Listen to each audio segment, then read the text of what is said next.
कंचन कांचई करी गनय कामनी काष्ठ पखान।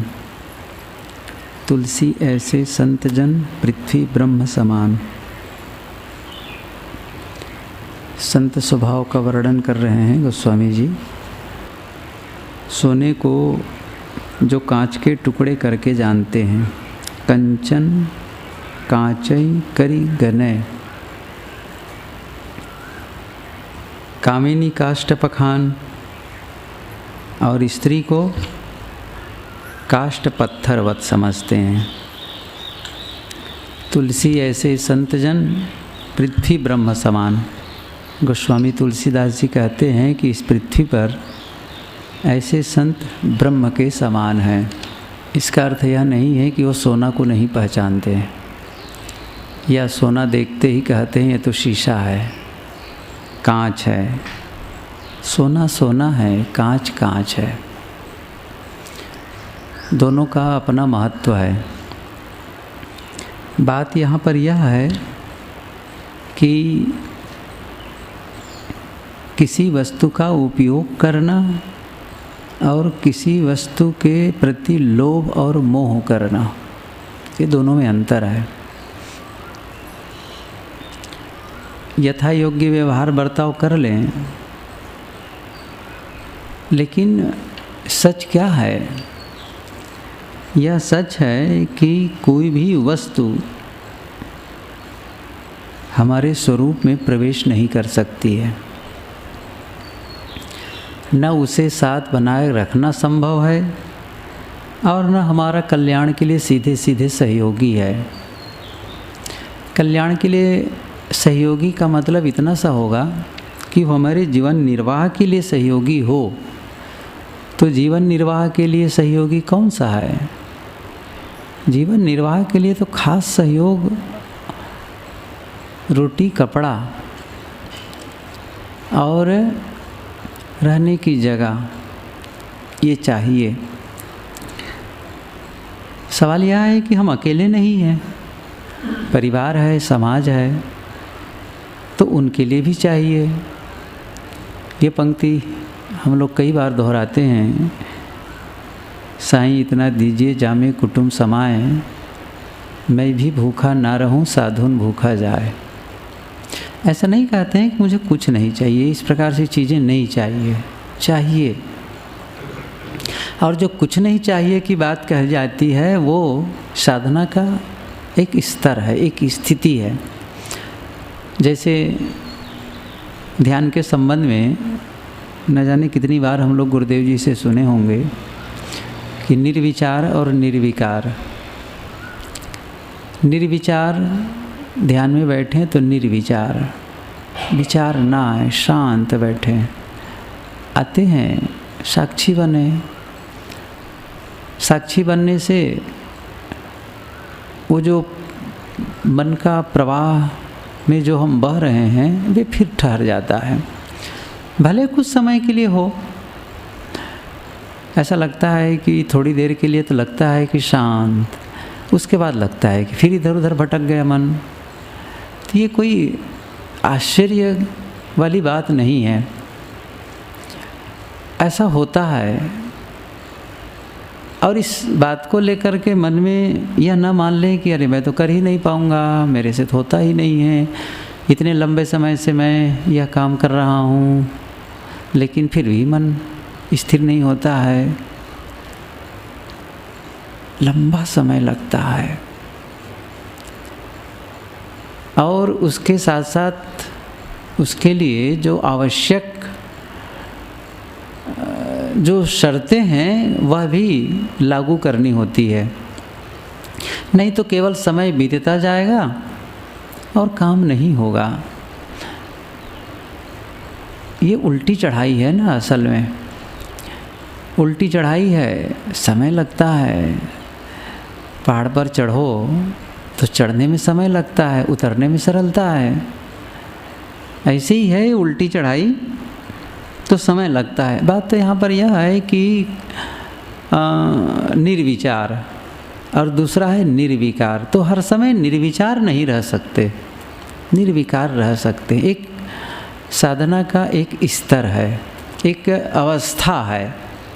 ऐसे ही कुछ नहीं चाहिए, वो एक अवस्था है। एक समय ऐसा भी हो जब मन में हो कि कुछ नहीं चाहिए।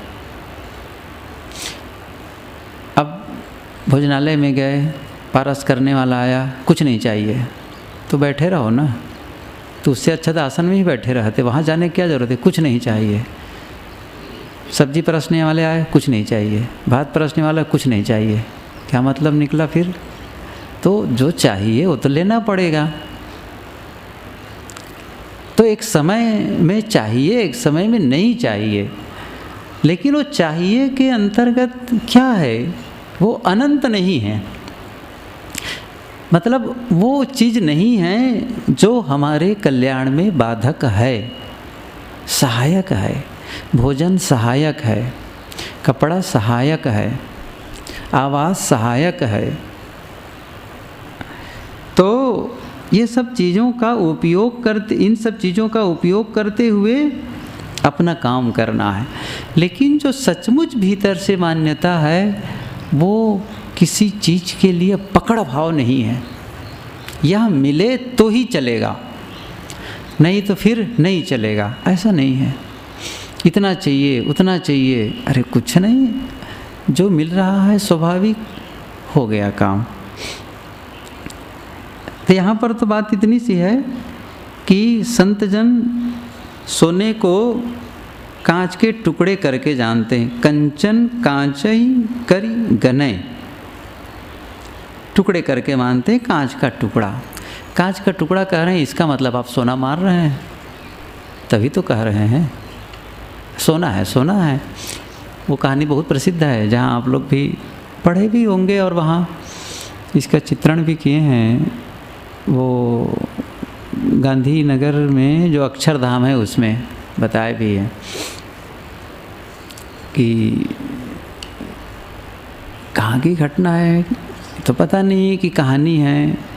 और जगह भी बात आती है, सौराष्ट्र की। पति और पत्नी बड़े वैरागी भाव से रहते थे, बड़ा त्याग भाव साधना भजन में लगे रहते थे, काम भी करते थे। एक दिन दोनों जा रहे थे, पत्नी पीछे पीछे थी, कुछ दूरी में थी, पति आगे चल रहे थे और दोनों बिल्कुल त्यागी भाव के थे। सामने देखे कि एक सोने की थैलियाँ पड़ी, सोने हैं, काफ़ी सोने उसमें गिरे हुए, सोने की सरफियाँ हैं। पति महोदय देखते हैं पत्नी आ रही है पीछे, स्त्री की जात, पता नहीं उसके मन में लोभ जग जाए और सोना उठा ले, क्योंकि सोना देखकर तो बड़ा आकर्षण होता है। जैसे सोना देखे, चांदी देखे, गहना बनाना है, तो हो सकता है उनके मन में ये लोभ जग जाए। तो उन्होंने क्या किया, थोड़ा बैठ करके उसको थोड़ा गड्ढा किए हल्का सा ज़मीन को, और ऊपर से मिट्टी डाल रहे थे। तब तक वो नज़दीक आ गई। उन्होंने कहा कि आखिर क्या कर रहे हैं यहाँ बैठ करके, चलो। तो उन्होंने कहा नहीं, आखिर कुछ तो कर रहे हैं। नहीं नहीं कुछ नहीं है। अरे बताओ तो सही। तो उन्होंने कहा कि अरे सोना पड़ा हुआ था तो उस पर मिट्टी डाल रहा हूँ कि कहीं तुम देख करके तुम्हारे मन में लोभ न जग जाए। तो वो उनकी पत्नी क्या कहती, अरे मिट्टी पर मिट्टी क्या डाल रहे हो मिट्टी पर मिट्टी क्या डाल रहे हो तो इसका मतलब आप मानते हैं ना सोना। वो तो सोना भी नहीं मानती थी। बात तो यह है, तो स्वामी जी कहते हैं कि सोने को जो कांच के टुकड़े करके जानते हैं, यही मैं कह रहा था कि यदि सोना दिखे तो मानेंगे कि सोना है, शीशा है, शीशा है। लेकिन बात यहाँ पर इतनी सी है कि साधना के परिप्रेक्ष्य में जो सचमुच कल्याण के लिए जो आवश्यक है उसकी नहीं है। सोना न मिले तो भी आप साधना कर सकते हैं, चांदी न मिले तो भी साधना कर सकते हैं, मूल्यवान कपड़ा न मिले तो भी साधना कर सकते हैं, बड़ी बिल्डिंग न हो तो भी साधना कर सकते हैं। साधना के लिए जो आवश्यक तत्व है वो इतना सा है, भोजन, कपड़ा, रहने की जगह। वो भर्तृहरि जी की वो पंक्ति कैसी है कि बिना कृपणता भक्ष न जाने यह कह तप किए यह असल होत प्रत्यक्ष।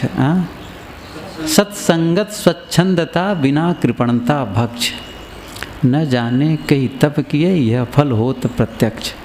सत्संग मिल रहा है रोज, बिना कृपणता भक्ष मतलब कंजूसी के बिना, मतलब बहुत काट कपट की बात नहीं है, स्वाभाविक भोजन मिल रहा है, भोजन रोज मिल। अब भोजन का मतलब यहाँ पर संकेत है भोजन के साथ साथ में कपड़ा, रहने की जगह, ये सब है। बिना कृपणता भक्ष न जाने कहीं तप किए, ये मेरी किस जन्म के तपस्या के फल हैं जो ये फल मुझे मिल रहे हैं, ये बड़ी बात है। स्वाभाविक रोज भोजन मिल जाए और सत्संग लाभ मिलता जाए, और क्या चाहिए फिर। तो फिर ये चाहिए। कंचन कांचई करी गने कामिनी काष्ठ पखान। और स्त्री को काट पत्थर बस समझते हैं। तुलसीदास जी कहते हैं कि इस पृथ्वी पर ऐसे संत जन ब्रह्म के समान हैं। अब पत्थरवत समझना भी एक उपलक्षण मात्र है। वो तो साहब ने जैसे बीजक में कहा है कि जैसी भीत तैसी है नारी, राजपाट सब गने उजारी, दोनों समान हैं। ऐसा नहीं है, यहाँ पर कोई नारी है तो नारी ही है, पत्थर है पत्थर है, दोनों एक कैसे हो सकते हैं। नहीं तो रमई काका वाली बात हो जाएगी, फिर वो बात नहीं है। यहाँ का भाव है कि हाड़ मांस का पुतला है, ठीक है, शरीर है, लेकिन उसमें उसके प्रति मोह करके उसके प्रति आकर्षण भाव ये न हो। जैसे कहते हैं ना पार्थिव शरीर है, ऐसे ही ये पत्थर का एक पुतला समझो, क्या उसके प्रति आकर्षित होना है। ऐसा जब मन में हो जाए, ये देखिए इसके सब साक्षी स्वयं हैं, कोई किसी से कह कैसे सकता है। अपने मन में यह देखना है कि मेरे मन में क्या किसी के प्रति आकर्षण भाव है। मिलने के लिए मन चेष्टावान होता है कि सामान्य रहता है। यदि बारंबार किसी के प्रति आकर्षण भाव और मोह भाव जागृत होता है, राग भाव, इसे मिटाना है, न हो, सब बराबर है, क्या उसके लिए सोचना है। सामान्य व्यात व्यवहार कर लिए, ये नहीं कोई दुश्मन है, दुश्मन तो कोई नहीं है। राग भी नहीं करना है, सावधानी चाहिए, सावधानी की आवश्यकता है। और आपका भाव शुद्ध हो तो भी सावधानी की ज़रूरत है। गुरुजी बार बार कहा करते थे कि शुद्ध हो तो भी सावधान होना। यद्यपि शुद्धम लोक विरुद्धम न करणीयम न करणीयम, ये पंक्ति साहब कहते थे कभी कभी। यद्यपि शुद्धम लोक विरुद्धम न करणीयम न करणीयम, आप शुद्ध हैं लेकिन लोक विरुद्ध है, न करो, अलग रहो, सावधान रहो। बहुत घुलना मिलना, बहुत वार्ता, ये मन में फिसलने के चांस होते हैं, इसको संभालना है। यह नहीं होगा तो फिर संग दोष से काम हो, संग दोष से मोह हो, मोह से उपजे काम, ये भी साहब कहा करते थे। संग दोष से मोह, मोह से काम, इसलिए सावधानी की ज़रूरत तो है, उसके बिना काम नहीं चलेगा।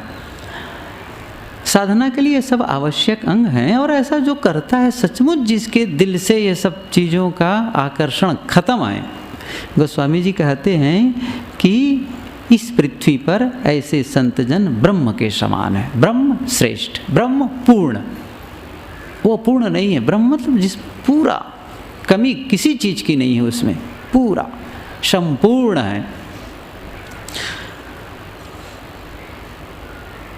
पैसे से जो केवल निर्वाह लेता है, यथा योग्य व्यवहार बरतता है और विवेक से उन्हें कंकर पत्थर समझता है, अनुचित संग्रह नहीं करता, न लोभ तृष्णा करता है और स्त्री आसक्ति एवं संबंध का सर्वथा त्यागी है, वही सर्वश्रेष्ठ है। कंचन को मृतका करी मानत, कामनी काष्ठ शिला पहचानत, तुलसी भूली गयो रस येहा, ते जन प्रगट राम की देहा। उसी बात को फिर से दूसरे शब्दों में कहते हैं।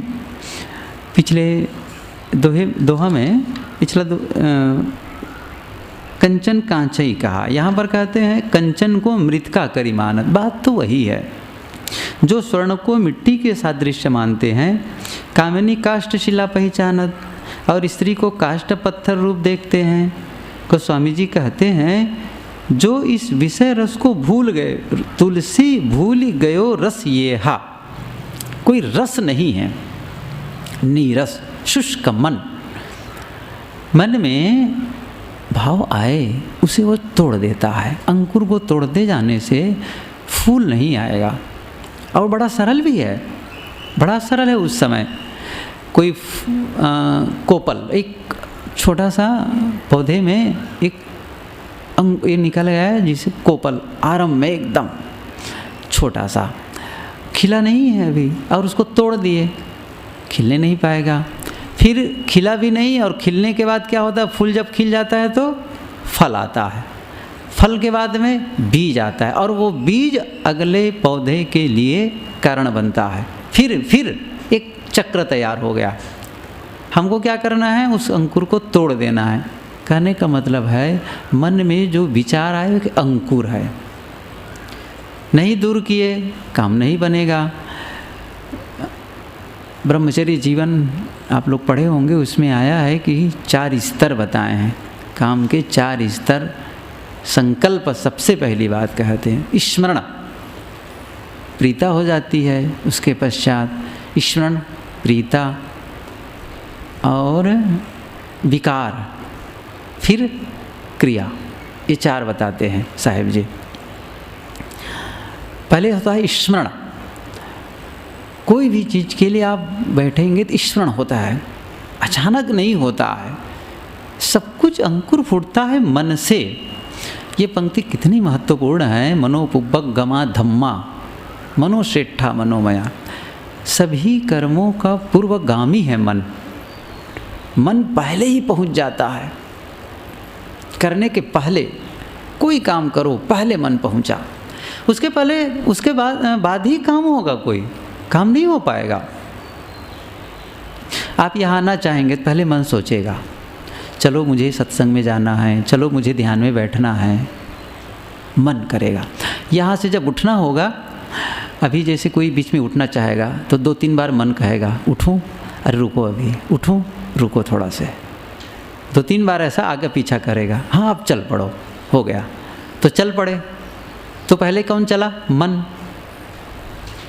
तो मन में अंकुर फूटता है, वही समाप्त कर दे। नहीं समाप्त किए, उसके पश्चात क्या होगा? मन में चल रहा है राग राग राग, किसी के प्रति, किसी के शरीर के प्रति, किसी वस्तु के प्रति। तो क्या होगा फिर? प्रियता। अब उसी के प्रति आपको वो अच्छा लगने लगेगा। रागात्मक संस्कार फिर बड़े अच्छे लगने लगते हैं। और फिर क्या होता है? न केवल अच्छा लगता है, धीरे धीरे धीरे उस पर विचार करते करते जैसे एक चेन शुरू हो जाता है, विचारों की श्रृंखला, विचारों की एक श्रृंखला, जिसको साहब की पंक्ति में मैं कहूँ, फूल भल फलल फुलल मालिन भल गाथन, फुलवा बिनस को भवर निरवासल। फूल खूब खिले, ये स्मरण के ही फूल हैं। और मालिनी फूल लेकर के माला बनाने लगी। ये माला बनाने का मतलब, माला का अर्थ है बिखरे हुए फूलों को एक तारतम्य में जोड़ देना। ऐसे जो हमारे विचार हैं उसको एक चेन की तरह जोड़ता है मन। एक विचार आया, बस उसी में तमाम विचार और जोड़ता गया और वो श्रृंखला आगे बढ़ती गई। तो फिर क्या होगा? प्रियता। उसको भी नहीं दूर किए तो विकार। फिर क्या होगा? विकार, उत्तेजना। तब भी अवसर है, आप उस समय भी रोक सकते हैं, या नहीं करेंगे तो फिर क्रिया। इसलिए हमको शुरू में ही रोक देना है। स्मरण, साहब ने लिखा है वहाँ पर, स्मरण को रोको। पहला काम। तो मन में ये बात ना आए ख़त्म कर दो। ये कैसे कहा जा सकता है कि आए ही ना, आया तो तुम अपना पतन कर बैठे, ऐसा नहीं है। गुरु जी तो आगे उसमें लिखे भी हैं, यदि गलती हो भी गई तो भी अपने आप को यह ना मान ले कि मैं नहीं सुधर सकता हूँ। गलती हो गई, भूल हो गई, फिर भी उठें, फिर प्रयास करें। ऐसा नहीं कि एक बार गलती हो गई तो बस वहीं पड़े रह जाएं, नहीं, हम सब से गलती हो जाती है, न जाने कितनी बार हम गलती कर बैठे हैं, लेकिन फिर से उठने का पूरा अवसर है। फिर उठें, छोड़ें गलती को। यहाँ पर तो भूल ही गए हो यश्रेहा रस येहा। गोस्वामी जी कहते हैं जिसके मन में सोने के प्रति आकर्षण, सोने का मतलब धन दौलत। साहब ने जैसे कहा है कि कनक कामनी देख के तू मत भूल सुरंग, मिलन बिछुरन द्वेल राजस के चुल तजत भुवंग। कनक और कामनी, इसका मतलब भी वही है। सीधे सोने से कोई मतलब नहीं है, मतलब है ऐश्वर्य, धन ऐश्वर्य, इसके प्रति कोई आकर्षण न हो। होता क्या है, साधक है, सामान्य चल रहा है, किसी का ऐश्वर्य देखा और मन सोचता है कि ये होता, बढ़िया भवन, बढ़िया गाड़ी, बढ़िया परिवार, बढ़िया मान सम्मान, सारा ठाट बाट, अरे वाह क्या पूछना है। और मन बस सोचने लगा, अरे कुछ नहीं है, सब माटी है, क्या उसमें रखा हुआ है। और पूछो उनसे जा कर के जिनके पास ये सब हैं, वो स्वयं अगली आगे और बातों के लिए दुखी हैं। कितने लोगों से तो कई बार फ़ोन में भी और बातों से मैं कहा करता हूँ कि सब कुछ है, दुखी रहते हैं, बहुत परेशान। मैं कहा जो आपके पास उपलब्ध है ना, जैसा आपका घर है, जैसी आपकी आमदनी है और जितना सुंदर परिवार है, इसको पाने के लिए बहुत लोग तरस रहे हैं और आपके लिए स्वाभाविक मिला हुआ है, और इसके बावजूद आप दुखी हैं। बड़ा अद्भुत है। ऐसे लोगों को देखो जिनके पास घर भी नहीं है, खाने के लिए रोज उनको मेहनत करने की ज़रूरत है। कई बार आप लोग भी देखे होंगे जिनकी उम्र 60, 65, 70 के भी, ऐसे वृद्ध लोग भी रिक्शा चलाते हैं। कई बार मन को इतना कष्ट होता है, इस अवस्था में बेचारा को रिक्शा चलाना पड़ रहा है। इसका मतलब ज़रूर उसके पीछे कोई बात है।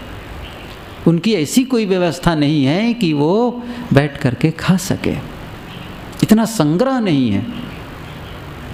कितना अंतर है। और जिनके पास सब कुछ है, अन्य बातों को लेकर के दुखी, क्या मतलब है ऐसे दुख को लेकर के आप जिंदगी जी रहे हैं। तो ये सब रस मन में ना हो, आकर्षण ना हो। तुलसी भूल ही गयो रस येहा, भूल ही गए संतजन, इन सारे रस को भूल गए, मतलब नीरस मन। ते जन प्रकट राम की देहा। गोस्वामी जी कहते हैं वे तो प्रकट प्रत्यक्ष राम के स्वरूप हैं। राम के देहा, देह राम के शरीर है ऐसा नहीं है, राम के स्वरूप हैं। राम, जिस राम के लिए महिमा है, दशरथ पुत्र, वो तो सरजू में विलीन हो गए। कहाँ वो शरीर बचा होगा, कुछ नहीं है। आज उन्हें खोजने भी जाओ, सतवा बांध कर कि चलो राम को खोजें, कुछ नहीं मिलने वाला है। राम मिल जाते तो अयोध्या वाले तो मगन हो जाते और उनको अभी राम मंदिर जन्मभूमि स्थापित ही कर देते। नहीं हैं और न कभी मिलने वाले हैं। आपके भीतर बैठा है और उसमें लीन होना ही यही राम का देह का प्रत्यक्ष होना है। आकिंचन इंद्री दमन, रमन राम इकतार, तुलसी ऐसे संतजन बिरले या संसार। आकिंचन इंद्री दमन, आकिंचन गरीब, दरिद्र, ये अर्थ है। ये भाव यहाँ पर यह है जो माया के अधिक संग्रह से रहित है, अधिक संग्रह से रहित है।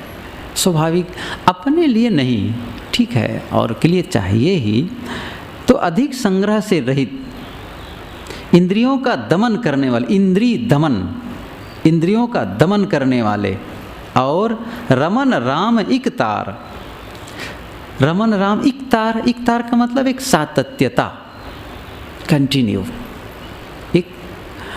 एक धारा, लगातार, निरंतर। राम स्वरूप राम में रमण करने वाले, रमन राम इकतार। तुलसी ऐसे संत जन, गोस्वामी जी कहते हैं कि ऐसे संत जन बिरले या संसार में बिरले बिरले होते हैं, कहीं कहीं होते हैं। बाकी तो फिर संग्रह में, विवाद में और ऐश्वर्य को बढ़ाने में, मान प्रतिष्ठा के लिए संघर्ष रहता है। जो बड़े बड़े नाम वाले हैं उनको भी देखो, वहाँ भी संघर्ष रहता है। हमें संघर्ष नहीं करना है, हमेशा विवाद से बचाएं अपने को। जहाँ विवाद हो चुप, अलग, मौन, तटस्थ। हर समय विवाद से बचाने की आवश्यकता है। विवाद कभी समाधान का रास्ता नहीं है। सुलह समझौता नहीं कर सकते, तटस्थ। नहीं बदल सकते, सावधान। बदल सकते हैं, बदल दो। नहीं बदल सकते, चुप। अपने आप को किनारे करो, हल्ला न मचाओ, शांत रहने की स्थिति में आए। अपने आप को काम करने आए हैं यहाँ हम लोग, संघर्ष करने कोई नहीं आया है। जब शुरू में कोई भी साधक घर छोड़ा है, घर छोड़ना सरल काम नहीं है, बहुत कठिन है शुरू में, लेकिन एक झटके में हो जाता है, वो छूट गया। मन में कितना अच्छा भाव, ये सब बातें थोड़ी थी, ये करना है, वो करना है, यह पद, वह पद, यह ऐश्वर्य, कुछ नहीं, शांत। धीरे धीरे सब कुछ होता गया, प्राणी संगी पदार्थ मिलते गए और ये सब बढ़ता गया। अब इन बातों को लेकर के संघर्षरत होना, ये मन का बड़ा निचला स्तर हो जाएगा। हमें संभालना है अपने को, वह काम करना है जिससे मन को शीतलता मिले, शांति मिले। इसलिए इंद्रिय दमन, इंद्रियों के प्रति दमन, इंद्रिय दमन, बाह्य इंद्रियां जो पंच ज्ञान इंद्रियां हैं वो भी, और मन में ये भाव न जगे मेरी बात मानी जाए, मैं श्रेष्ठ, मैं वो, सब ठीक है। आगे वो बात आई ही है, गोस्वामी जी स्वयं इस बात को कहते हैं कि अहमवाद मैं तय नहीं, दुष्ट संग नहीं कोई, दुखते दुख नहीं उपजे, सुखते सुख नहीं होई, सम कंचन कांचय गण, शत्रु मित्र सम दोई, तुलसिया संसार में कहत संत जन सोई। एक प्रकार से रिपीटेशन है, पुनरुक्ति है, और ऐसा सभी ग्रंथों में होता है। और ये गुरुजी कहा करते थे कि ये अभ्यास है। गुरुजी की डायरी आप लोग पढ़ेंगे तो भूमिका में साहब लिखते हैं कि बातें दोहराई गई हैं, लेकिन इसको आप न समझे कि ये पुनरुक्ति न माने। पुनरुक्ति दोष नहीं है, ये अभ्यास के लिए करना पड़ता है, और दोहराव योग्यता की जननी है। जितना हम दोहराते हैं योग्य होते हैं। किसी आखिर में कोई पंक्ति हमको याद करना है, कोई पाठ याद करना है, तो क्या करते हैं, एक बार पढ़ लिए याद हो गया, हम सभी जानते हैं। कई बार दोहराओ, एक एक पंक्ति को कई बार। शुरू में जो याद किए होंगे, अंतर ज्योति शब्द एक नारी, या बंदों चरण सरोज जिन यहाँ बीजक निर्मयो, अंदर ही अंदर कहे होंगे, कई बार कहे होंगे। और अब यदि रात में सोया हो, आधी रात को उठाओ, वंदना करो, तो शुरू कर देगा वो वहीं से, बंदों चरण सरोज जिन यहाँ बीजक निर्भय, क्योंकि वो अचेतन मन में बस गया है। अब उसको कोई मेहनत की ज़रूरत नहीं है। तो शुरू में तो ये है, रिपीट चाहिए, रिपीटेशन चाहिए। बाद में रिपीटेशन की क्या ज़रूरत है, उसमें स्वाभाविक है, बस है शाम।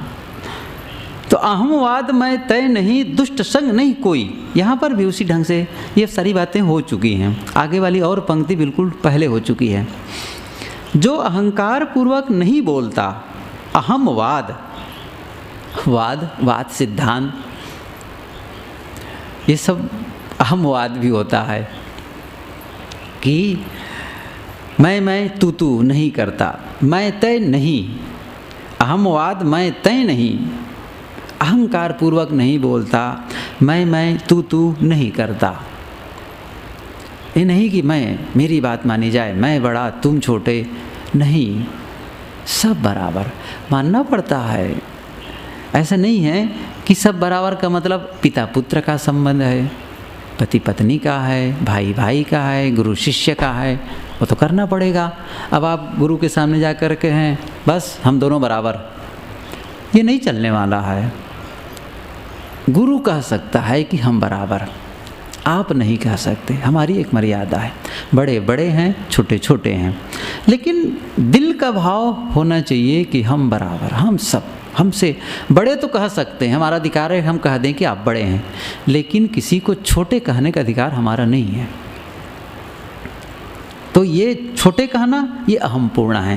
गोस्वामी जी कहते हैं अहमवाद, अहंकार पूर्वक नहीं बोलता, दुष्ट संग नहीं कोई, जो किसी प्रकार बुरे लोगों की संगत नहीं करता। ये बहुत महत्वपूर्ण पंक्ति है। दुष्ट लोगों की संगत न करना, गलत लोगों का साथ न करना। आप देखें जिनके आप साथ करते हैं लंबे समय तक, वैसा आप बन जाते हैं, वैसा आप हो जाते हैं। आप आज से 5 साल बाद वही रहेंगे जो आज हैं। आप 5 साल बाद आज से वही रहेंगे जो आप हैं। फर्क केवल 2 चीज़ों में, 2 चीज़ों से होगी। कौन कौन से? जिनके साथ रहते हैं और जिस प्रकार की पुस्तक पढ़ते हैं। आप ये देखें किनके साथ करते हैं आप वैसे ही व्यवहार करने लगेंगे, वैसा बोलने लगेंगे, वैसा बर्ताव करने लग जाएंगे। इसलिए बड़ी सावधानी पूर्वक साथी का भी चुनाव करना चाहिए। उनका स्वभाव होना चाहिए साधना में, साधना के लिए मन, साधना विरोधी विचार कोई कहता है, विवाद के लिए कोई बात करता है, लड़ाई झगड़े वाली बात करता है, राग द्वेष वाली वार्ता करता है, सावधान। ठीक है, आपका ढंग अलग है, मेरा ढंग अलग है, बहुत सावधानी की ज़रूरत है। कहीं भी ऐसे लोगों से सावधान की आवश्यकता। और सब जगह ऐसे लोग मिलेंगे, क्या गृहस्थ क्या विरक्त, सर्वत्र ये ऐसे लोगों की कमी नहीं है जो भटकाने वाले हैं, ऐसे लोगों की भी कमी नहीं है जो सही मार्ग बताने वाले हैं, बल्कि उंगली पकड़कर ले चलने वाले हैं, ऐसे लोग भी हैं। जैन संप्रदाय में 13 पंथ एक है, एक वर्ग है उनका। तो आचार्य तुलसी कहा करते थे कि महाप्रज्ञ ने लिखा है उनके लिए, आचार्य तुलसी कहते थे कि नए नए साधकों पर ध्यान रखो कि वो पुराने किस साधक के साथ बैठता उठता है, क्योंकि वो पुराने के बारे में जानते हैं कि पुराने के साधक कैसे हैं, किस स्वभाव के हैं। यह जानते हुए कि यह साधक का विचार बहुत सही नहीं है, इसके बावजूद उनको रखना पड़ता है। क्या किया जाए, कैसे हटाया जाए? क्योंकि ऐसी कोई गलती नहीं है स्थूल की उनको एकदम से भगो यहाँ से, ऐसा तो नहीं कह सकते हैं। तो वो कहते थे, उसमें लिखा है किसी पुस्तक में कि ये ध्यान रखना चाहिए वो किस साधक के साथ बैठता है, किस साधु के साथ उठता बैठता है, उनको सावधान करना चाहिए। वो ऐसे लोगों के साथ न बैठे जो उनके मन में ऐसी बातों को डाल दे जिससे उसका मन विचलित होने लगे। अनुकूल हो, सकारात्मक विचार उनके मन में जाना चाहिए। नकारात्मक विचार शुरू से जाएगा, वो संभाल नहीं पाएगा, फिर सोचेगा यही सब गड़बड़ है। इसलिए सकारात्मक लोगों के साथ बैठने की आदत बनाएं, कहीं भी हो। जो किसी प्रकार बुरे लोगों की संगत नहीं करता, देखते दुख नहीं उपजे, नहीं दुखते दुख, क्षमा करें ये पंक्ति है, दुखते दुख नहीं उपजे, प्रतिकूलता आने पर जो दुखी नहीं होता। दुखते, दुख का अवसर आ गया फिर भी शांत। दुख के अवसर तो आएंगे, प्रतिकूल परिस्थिति आएगी, ये कभी नहीं हो सकता है कि आप साधना मार्ग में आगे बढ़ें और आपके मार्ग में फूल हुई फूल बिछे हों, ऐसा कभी नहीं होगा। किसी के लिए नहीं हुआ है, हमारे लिए कैसे हो जाएगा?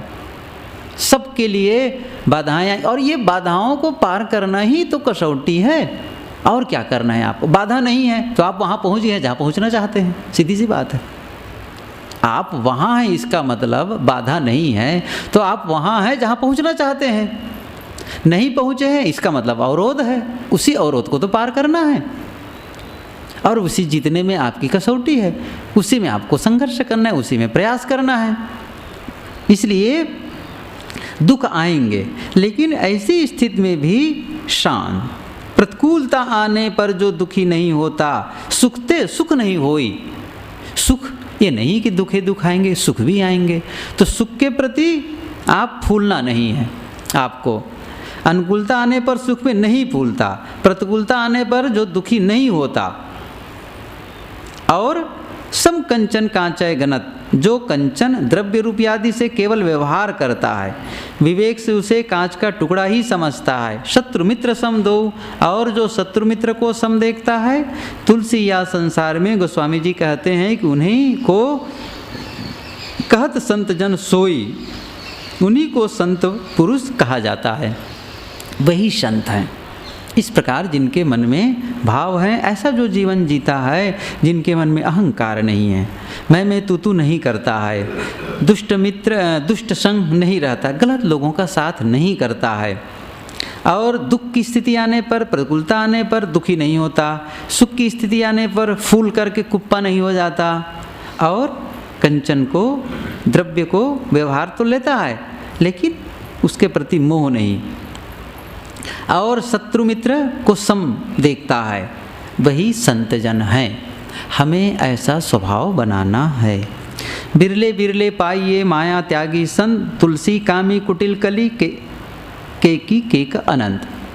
बिरले बिरले पाइए माया त्यागी संत। गोस्वामी जी कहते हैं कि माया मोह से विरक्त संत बिरले बिरले मिलते हैं, कहीं कहीं। साहब भी तो कहते हैं, कबीर साहब जी, कि हीरो की ओबरी नहीं, मलिया गिर नहीं पाद, सिंहों की लेहड़ा नहीं, साधुन चले जमात। साधुओं की जमात नहीं होती है, जीवन मुक्त पुरुष के लिए कहते हैं। और वो पंक्ति भी आई है कि शैले शैले ना माणिक्यम मौक्तिकम ना गजे गजे, साधुओं नहीं सर्वत्र चंदनम ना वने वने। बहुत पहले ही आप लोग पढ़े होंगे, शैले शैले न माणिक्यम, सभी पर्वतों में मणि नहीं, मौक्तिकम न गजे गजे, सभी हाथियों में मोती नहीं, गजे गजे ऐसा है, उनके मस्तक में मोती होता है। कहाँ होता है हम नहीं जानते हैं, लेकिन लिखते हैं ऐसे लोग। तो मौक्तिकम न गजे गजे, साधुओं नहीं सर्वत्र चंदनम ना वने वने, सभी जंगलों में चंदन के मलियागिरी के पेड़ नहीं मिलते हैं, ऐसे ही सर्वत्र साधु नहीं मिलते हैं।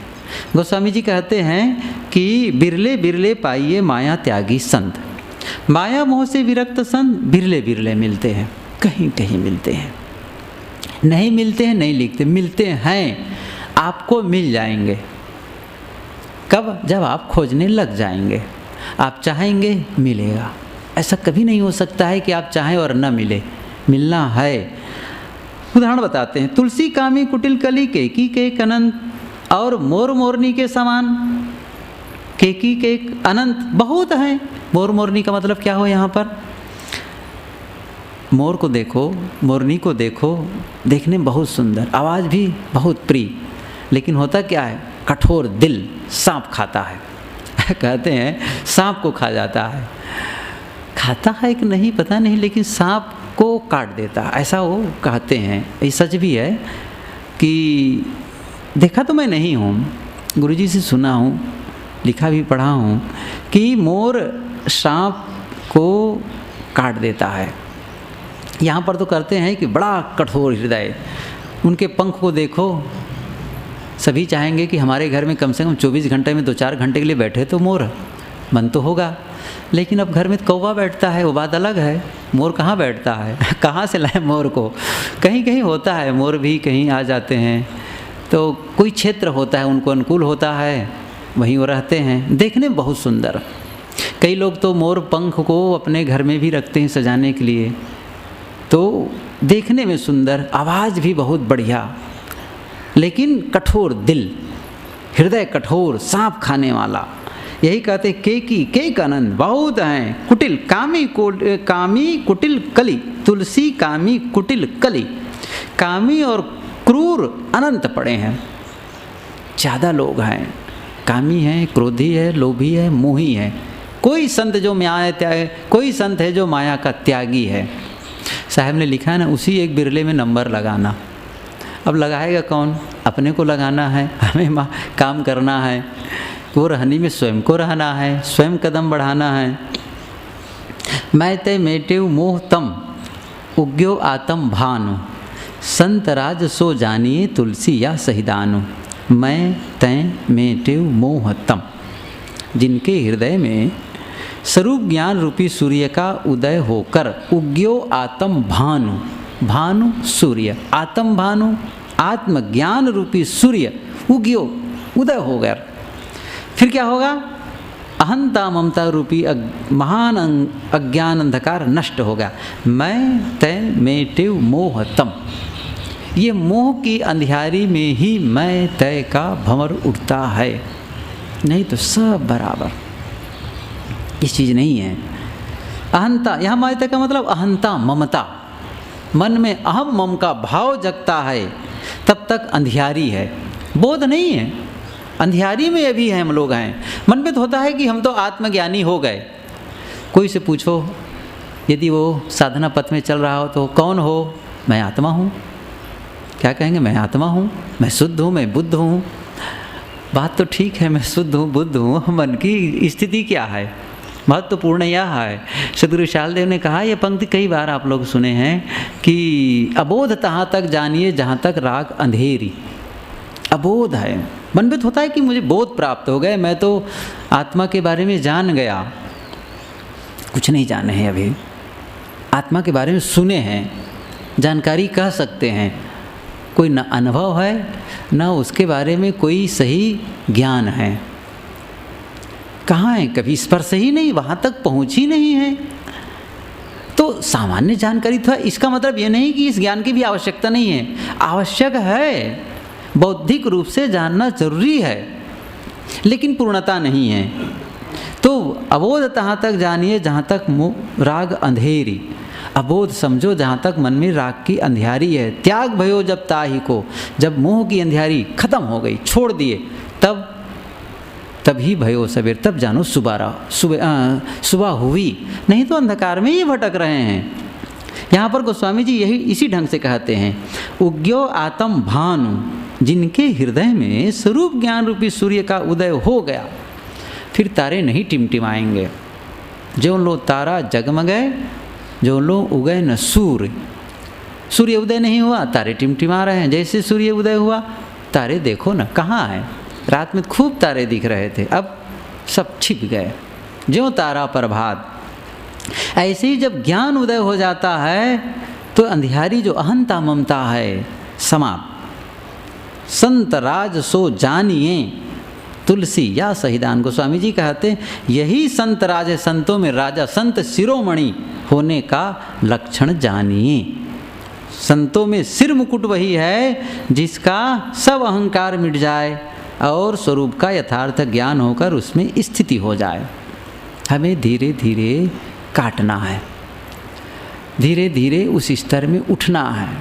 बहुत सनय सनय आगे बढ़े लखी परिणाम अजय, सनय धीरे धीरे धीरे, पीछे नहीं लौटना है, बस चलना है।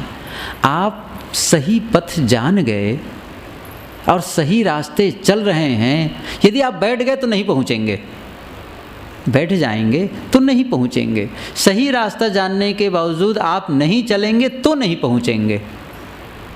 जानना ही पर्याप्त नहीं है, चलना करना वो पर्याप्त है। और शुरुआत में ही कठिनाई होती है, शुरू ही नहीं करते। हम में से बहुत लोग शुरू ही नहीं करते, सबसे बड़ा कठिन यही है। प्रारंभ ही नहीं करते हैं, ना कोई संकल्प लेते हैं परिवर्तन के लिए, ना कोई प्रयास करते हैं, और इसीलिए जहाँ के तहाँ खड़े। कहाँ हैं? वहीं। कब से हैं? 5 साल पहले से। शिवचरण को जगा दो। जिनके हृदय में स्वरूप ज्ञान रूपी सूर्य का उदय होकर अहंता ममता रूपी महान अज्ञान अंधकार नष्ट हो गया, वही संत शिरोमणि हैं। इस प्रकार से इतने दोहों में गोस्वामी तुलसीदास जी संत स्वभाव का वर्णन करते हैं कि संत ऐसे होते हैं।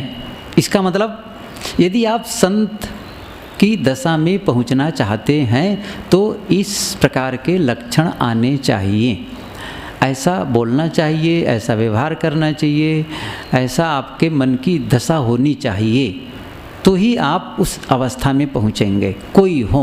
और हम सभी चाहते हैं कि हम उस स्तर में पहुँचें। कोई हमें संत न कहें, लेकिन हमारा मन वैसा होना चाहिए, मन वैसा होना चाहिए। वो हो गया, ख़त्म मामला। अब आगे बताते हैं संतों की महिमा। जिन संतों का उन्होंने वर्णन किया है, स्वभाव का वर्णन किया है, उनकी अब महिमा गान करते हैं आगे। तब कहते हैं को वर्णो मुखेक, तुलसी महिमा संत की, जिनके विमल विवेक शेष महेश न कही सकत। गोस्वामी जी कहते हैं कि संतों की महिमा एक मुख से कौन वर्णन कर सकता है।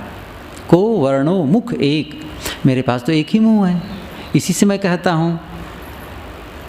जिन संतों के तुलसी महिमा संत की, जिनके विमल विवेक, जिन संतों के निर्मल विवेक हैं उनकी महिमा शेष महेश, शेष महेश भी नहीं कह सकते, शेष हजारों फण वाला नाग तो बहुत बढ़िया कह सकता है ना, जिसके हजारों फण हों।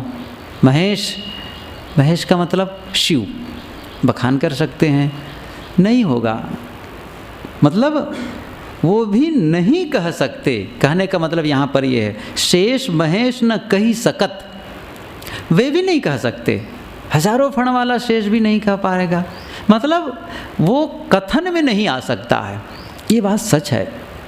कोई किसी संत के बारे में लिखना चाहे, कोई किसी संत के बारे में बोलना शुरू करे तो क्या बोलेगा, उनके बाह्य क्रियाकलापों को ही देख करके बोलेगा ना।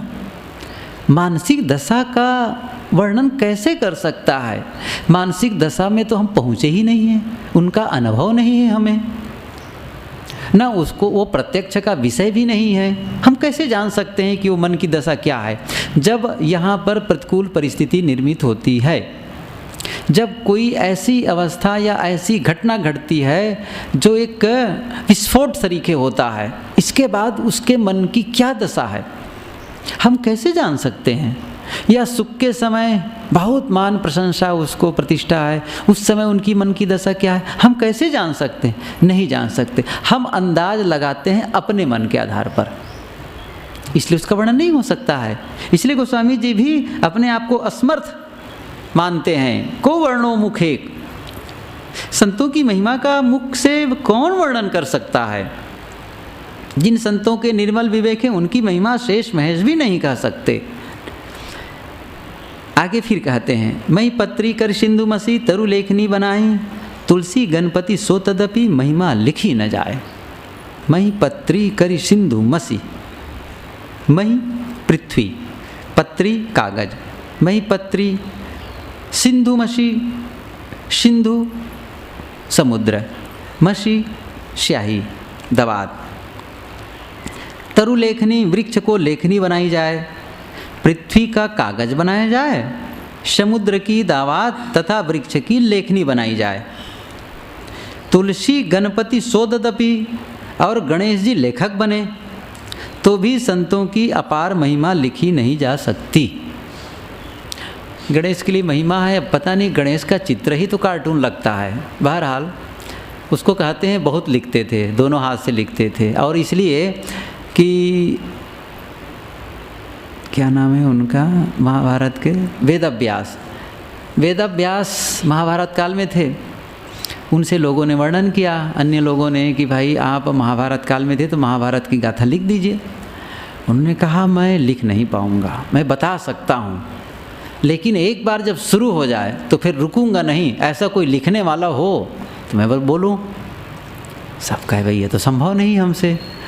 तब फिर बहुत खोजबीन के बाद कौन मिल गए, लंबोदर महाराज, गणेश। उन्होंने कहा मैं लिखूंगा, और शुरू किया लिखना।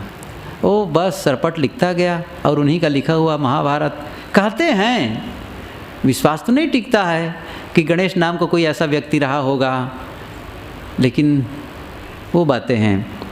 यहाँ पर उन्हीं के बारे में कहते हैं कि तुलसी गणपति सो तदपि, जैसे पहले दोहा में आया है कि शेष महिष न कही सकत, तो गणपति के समान महान लेखक महिमा लिखी न जाए, तो भी संतों की अपार महिमा लिखी नहीं जा सकती है। ये बड़े लेखक हो करके भी संतों का ज्ञान और शांति अनंत है, जड़ पदार्थों द्वारा उसका ज्ञान नहीं कराया जा सकता है। संत होकर ही संतों के रहस्य का अनुभव किया जा सकता है। उस दशा में पहुंचकर वह बातें केवल जानी जा सकती, कही नहीं जा सकती है।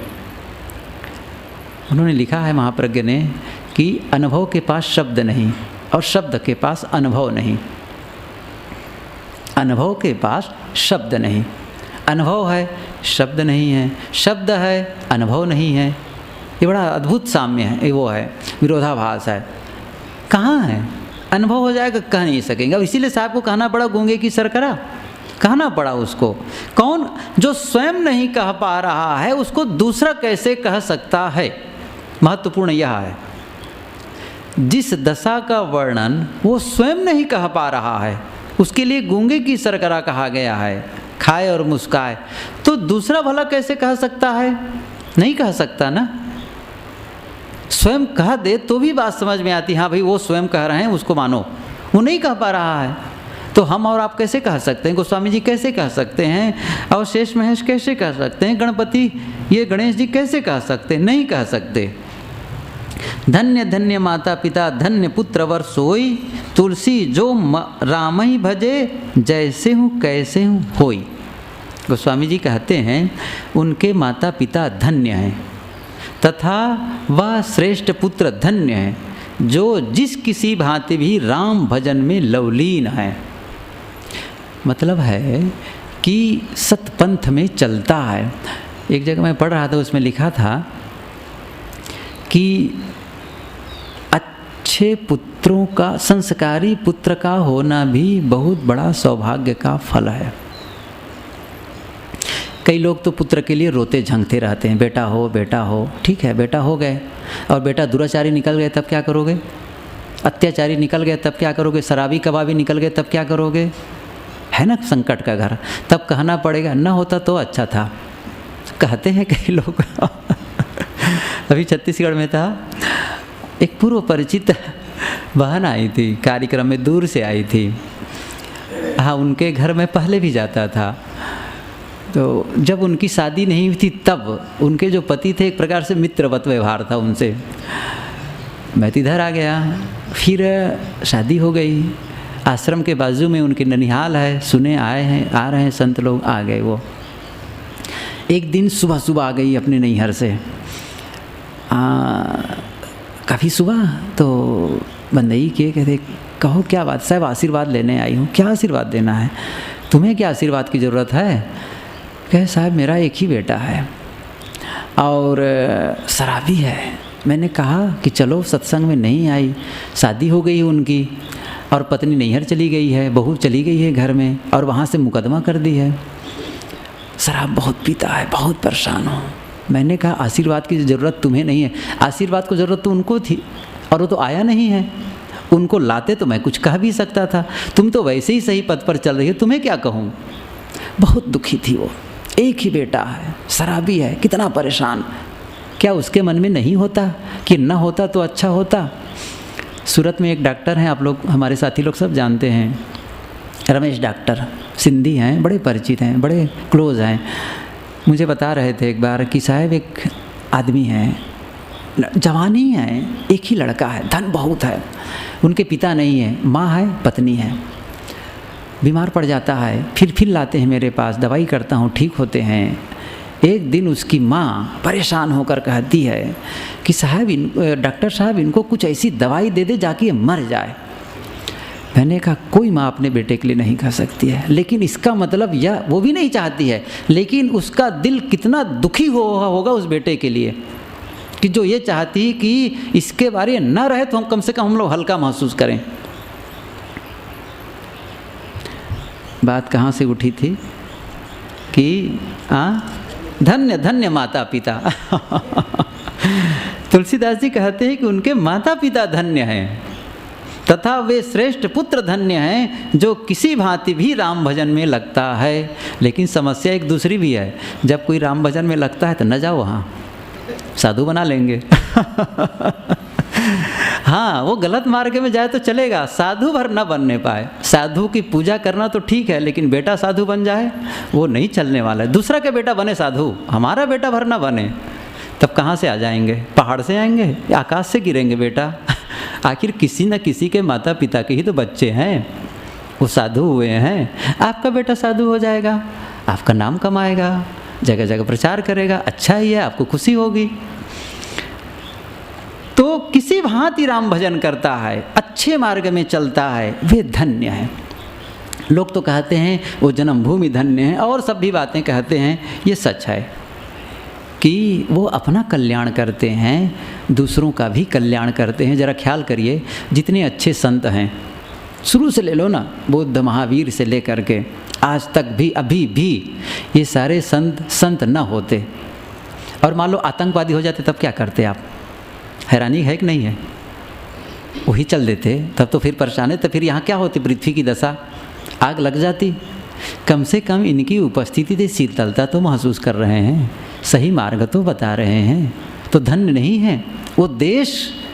बताइए, विदेश में भी बुद्ध के विचार जाते हैं, महावीर के, अन्य अभी भी कबीर के विचार जाते हैं, याद करते हैं कि गुरु स्थान मानती है, देश हमारा गुरु देश है। ये देश धन्य हो गया बुद्ध और महावीर, कबीर और गांधी को पा करके। गर्व से कोई कहता है, किस देश से आए हो? बुद्ध और गांधी के। कम बड़ी बात है? कोई तो कारण है। इसलिए धन्य तो माता पिता हो ही गए। कौन जानता आखिर बुद्ध के माता पिता को, कबीर के माता पिता कौन जानता? लेकिन कबीर के नाते, बुद्ध के नाते, अर्थात संतों के नाते ही उनके माता पिता के बारे में भी लोग जानने लगते हैं, इसलिए धन्य हो जाते हैं।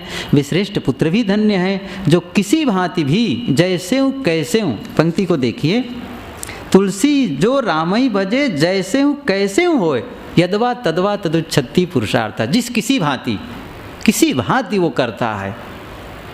बड़ी बात है, अच्छे मार्ग में लगना, राम भजन में लीन होना, स्वरूप चिंतन करना, ये बहुत बड़ा लाभ स्वयं के लिए है, दूसरों के लिए भी है।